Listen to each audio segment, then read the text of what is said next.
Alrighty. Oh no, what? Oh yeah, things are changing overseas. Hey everybody, Steve here, and today in this video, welcome to The Varied Life. This channel is about me and my wife, and what we ended up doing is selling everything in the United States. We put some stuff in a couple of suitcases and we moved overseas, and we landed here in Korea where we retired. Now, this is kind of interesting because we've been enjoying retirement so far and always on the lookout for possible other retirement locations. And so as we peruse the interwebs and stay up to date on this area of the world that we're in, recently I got an email saying that in 2024, Thailand will have new income tax regulations. So now you have to pay Thailand taxes on foreign earned income. Yeah, this is kind of big because before, your foreign earned income was zip. You just had to pay taxes of where you came from. So considering if you're in the United States, then you would pay taxes on your income in the United States. Excuse me. So with that being said, they recently changed all this information, and here's what we end up seeing. So there it is. New income tax regulations. You have to pay taxes on foreign earned income. Wow, yeah. So on September 18, 2023, the Thailand Revenue Department announced a new tax that everybody must pay taxes if you spend more than 180 days. This is a big change from the regulations because expats never had to pay Thailand income tax on foreign earned income if they didn't bring the money into Thailand after 12 months of earning it. So in other words, there was a little bit of a loophole here that everybody was enjoying. So let's take a look at how that changed and how to deal with it. Okay, so the new regulation talks about all of this, and yeah, it's going to be a done deal. So based on the official statement, the new regulations are mainly for Thai tax residents who bring foreign earned income into Thailand. Basically, it's for anyone, both Thais and non-Thais, who stay in Thailand more than 180 days per year. So, as for the income, it can be from employment, dividends, interest, pensions, capital gains, and so on. It can be simply stated that any income you earned abroad will be subject to Thai taxation if you bring it into Thailand. This is for personal income taxes only. So here's the question here is that some people were asking is that, well, how does that apply? Who do I need to pay? If I'm thinking about retiring overseas and Thailand is one of the places that I'm looking at, do I have to pay?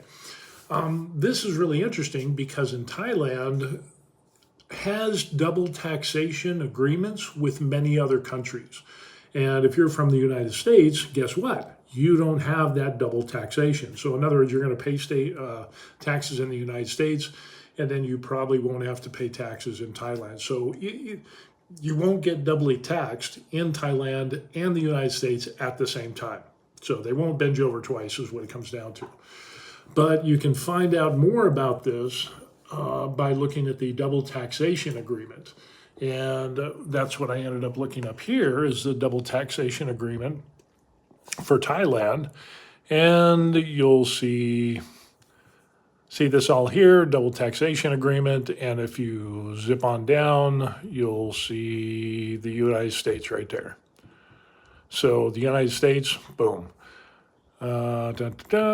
Personal scope, you can read all this stuff, but it ends up that basically what you end up is that you'll pay taxes in the United States, but you won't have to pay taxation in Thailand, or one way or another. I'm not 100% sure on that, but yeah, we have the United States right there on this double taxation agreement, which is kind of similar to what we have here in Korea when we're talking about being retired over here, what are taxes, and we did our taxes, and what happened was that while we live in Korea, we do not work in Korea, we do not earn any money in Korea, so the F1 and F4 visas that we have for long-term visas, we are not allowed to work in Korea.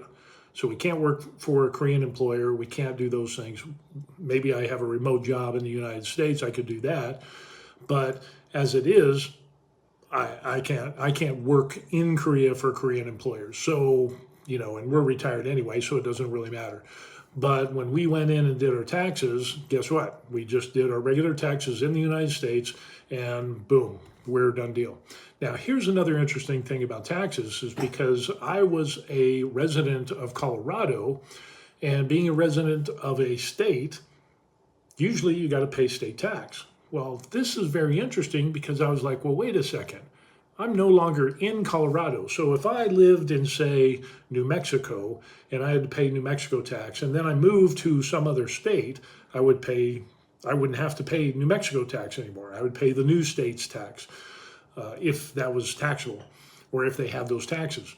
So I was wondering, well, what about Colorado state taxes? I'm no longer a resident of Colorado because I am a long-term visa holder.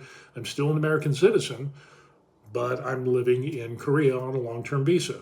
So what I ended up doing is sending an email to the Department of Revenue in Colorado, and I said, hey, I retired overseas. I'm no longer living in Colorado. I don't have a house. I don't have nothing is holding me back there in Colorado. I have moved on, and thanks for all the fish. It was really good while I was there. So 5-6 weeks later, I ended up getting an email saying that, yeah, I am no longer liable, or I'm just not eligible to pay taxes to the state of Colorado because I don't live in Colorado anymore. I'm not getting anything. I don't live there. I don't pay taxes, no property taxes, no nothing, zero. So the response that I got back from the Colorado Department of Revenue said, nope, you don't have to pay taxes in Colorado. So that'll save me a little bit of money. It'll be interesting when we come into the next tax year to see if this is the case. So yeah, we're still on kind of gray area, shaky ground type of thing. But according to the Department of Revenue, I don't live in the United States, and last year, a portion of last year, I lived in the United States. So this upcoming year will be really interesting when it's time for tax time and the subject comes up about state taxes. Now, some other people I've been chatting with online have said, yeah, once you move overseas, you no longer have to pay any state tax if you don't live in that state anymore and you don't have property, you don't anything, you're a person non grata according to that state. So yeah, people have told me, but then it kind of depends on, each state. So there could be 50 different options, depending on the 50 different states that there are.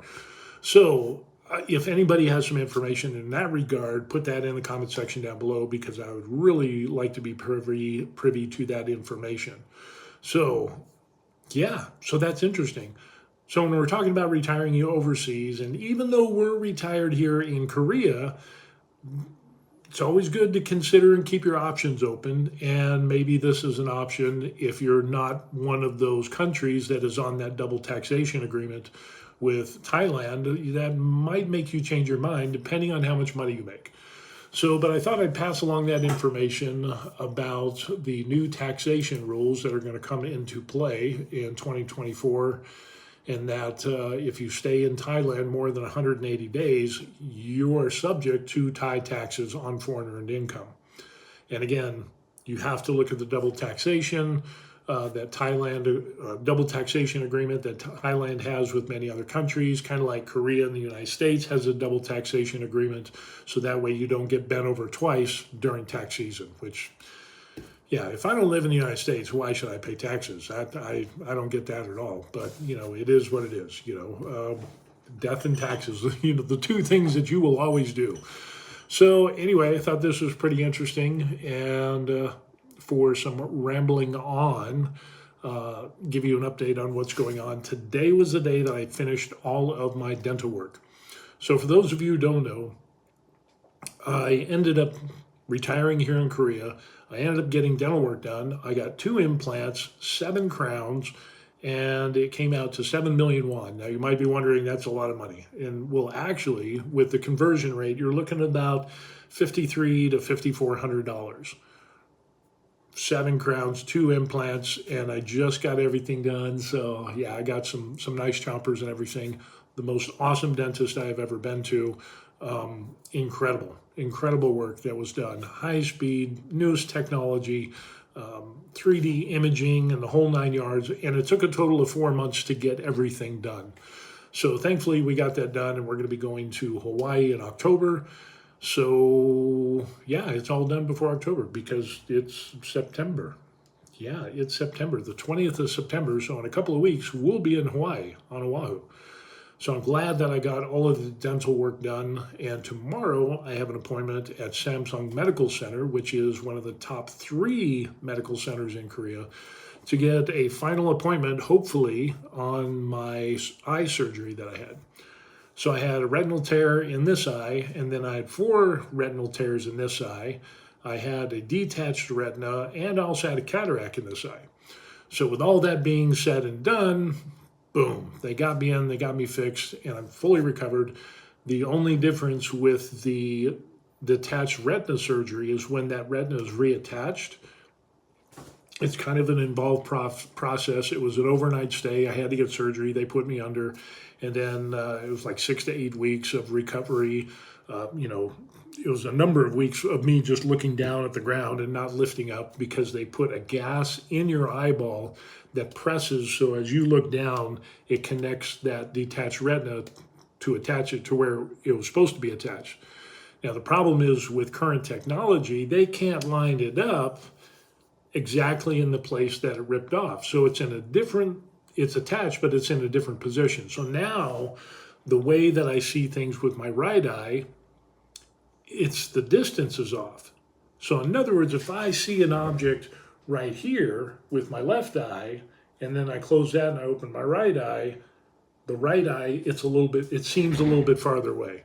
So, I asked about this, and they said, yeah, that's the thing. When we remove a cataract, we put a new lens in, and you're going to have that little bit of a difference. So that'll be interesting to see.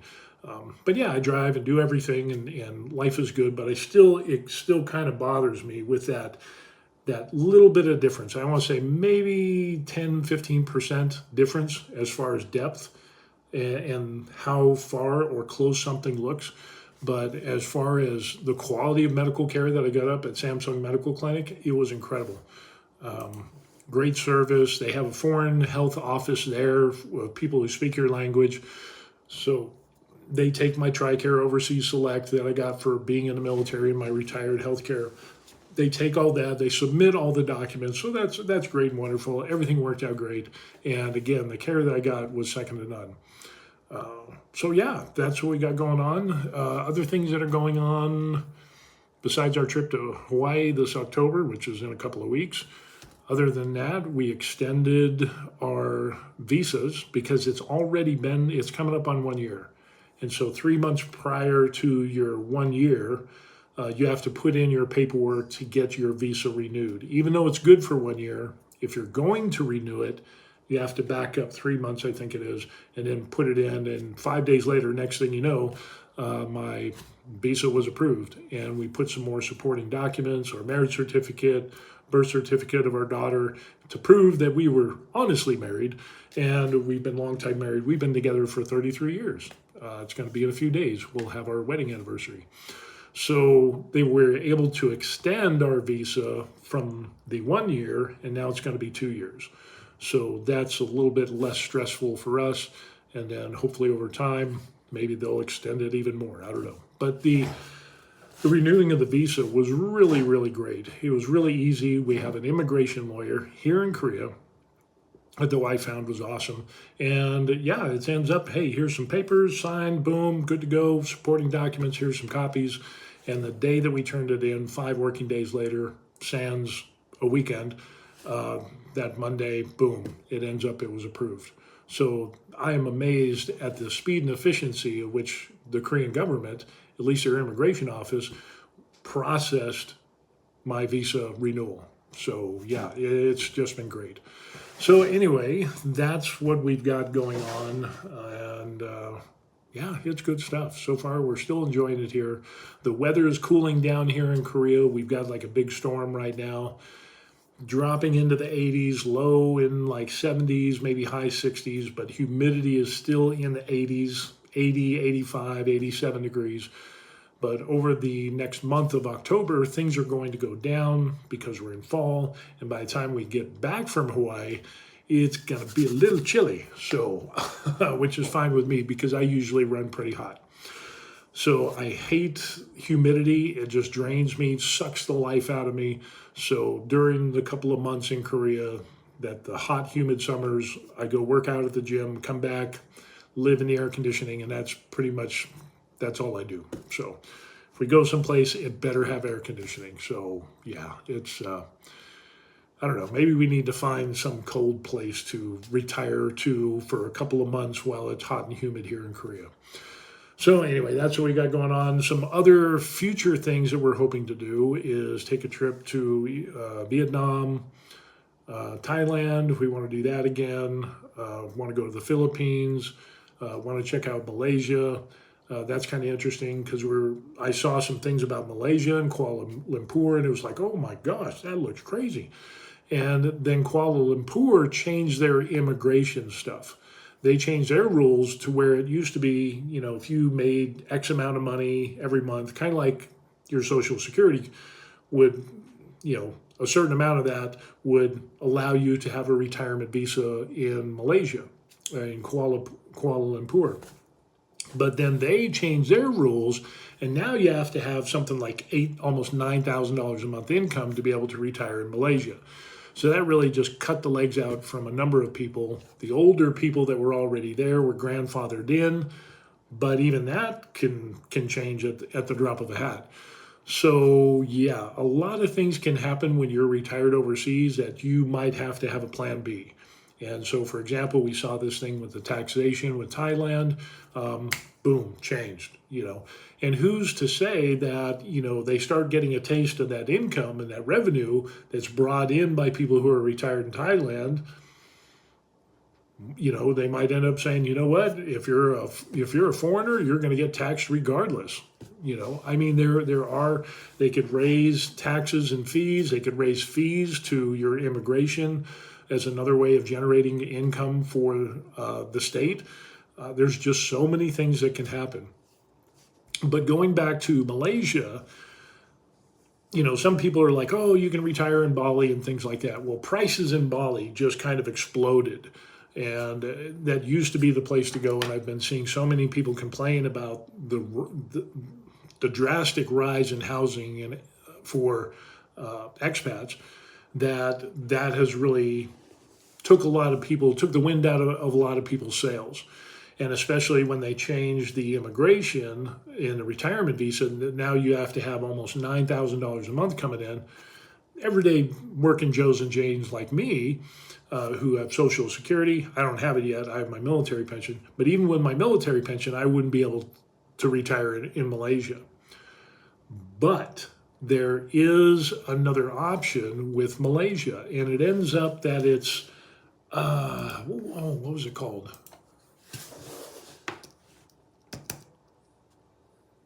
Sangwak, Malaysia, retirement, something. No, that wasn't it. It began with an S. What's a retirement? Does retirement have a retirement visa? Yes, Malaysia does as a whole, but then there was this other, kind of like state in Malaysia, place to retire in Malaysia. And it ended up, as soon as I see the name, I'll recognize it. 5 best places, can a foreigner retire, blah, blah, blah. Malaysia, my second home, MM2H. No, it wasn't it. Wasn't it? What was it? Oh man, it is right on the tip of my tongue. It begins with an S. Maybe what's it? It's not Kuala Lumpur. It's not Penang. Langkawi, no, it's not that. Not Johor. Ipoh. Man, I can't remember that. But anyway, it ends up, oh, let me look one more place.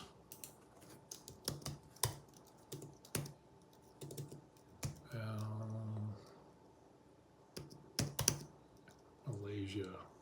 No.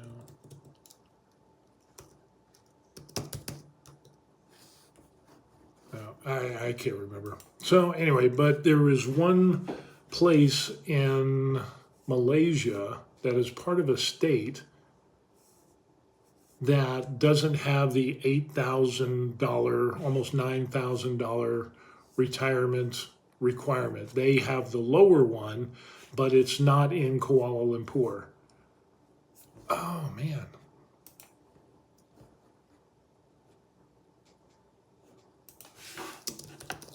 Starting with S. Let's see. Oh, man, I can't.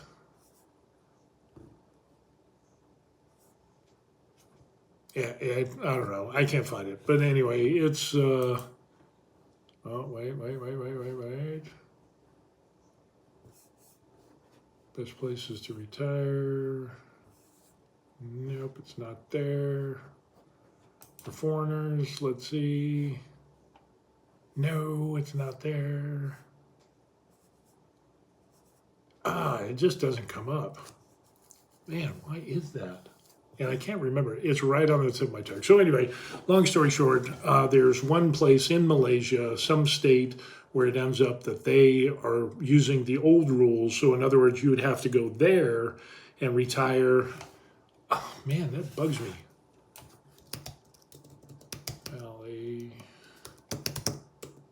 Malaysia. Let's see if we can pull up a map. Because if I find a map, then I should be able to. Indonesia. Alrighty, there we go.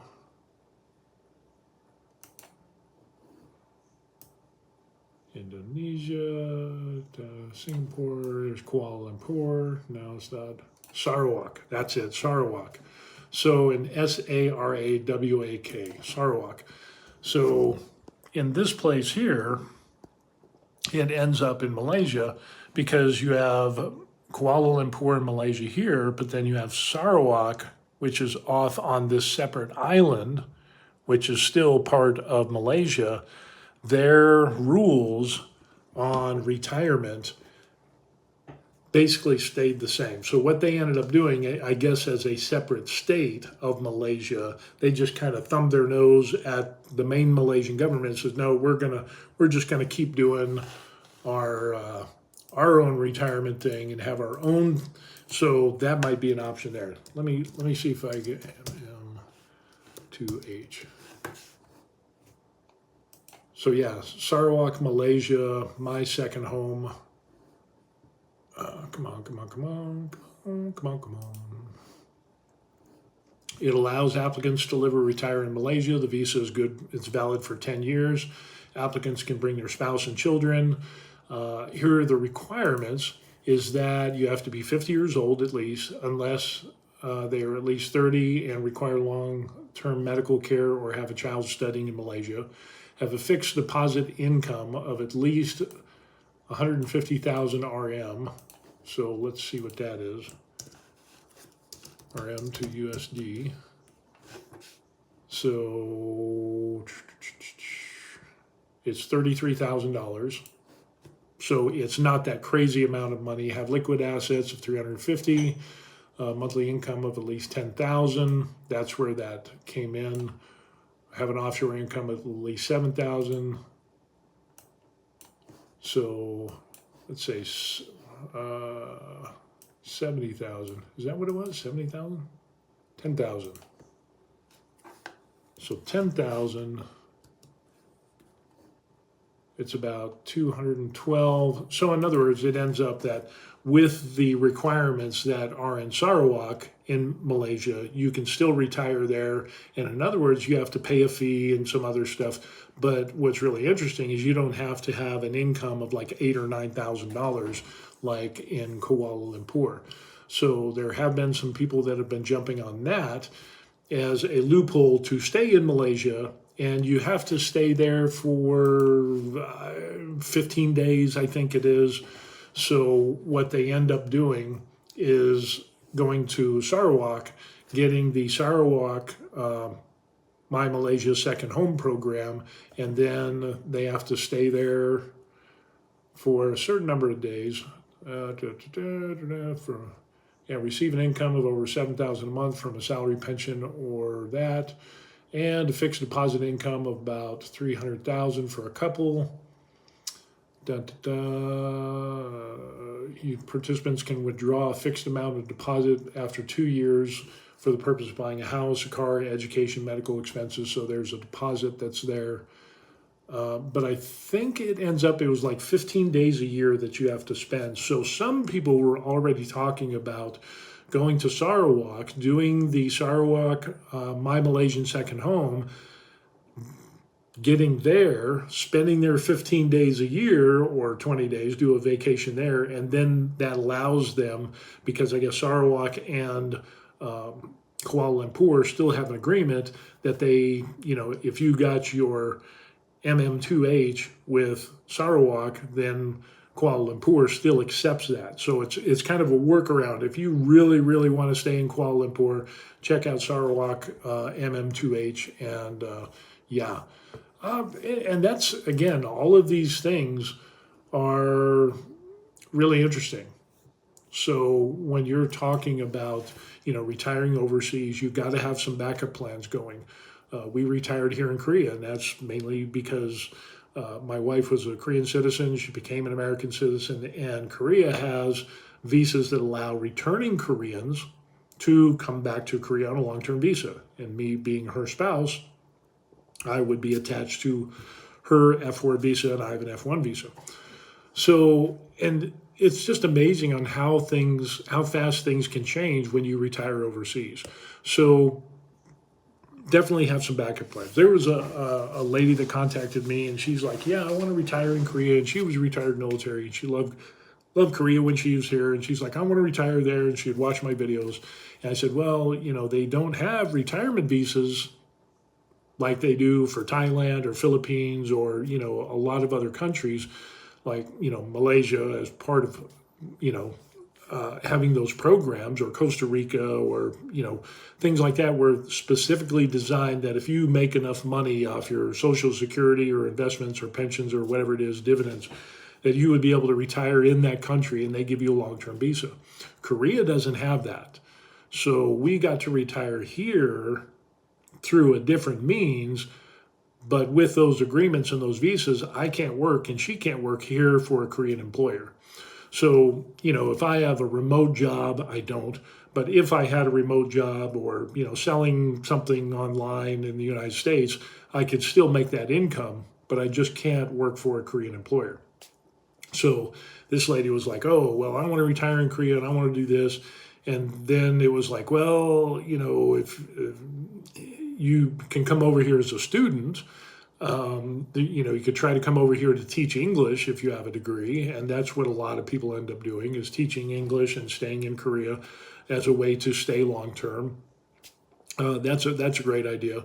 But eventually it came out that she's like, no, I can't do that. But I have heard of people doing border runs.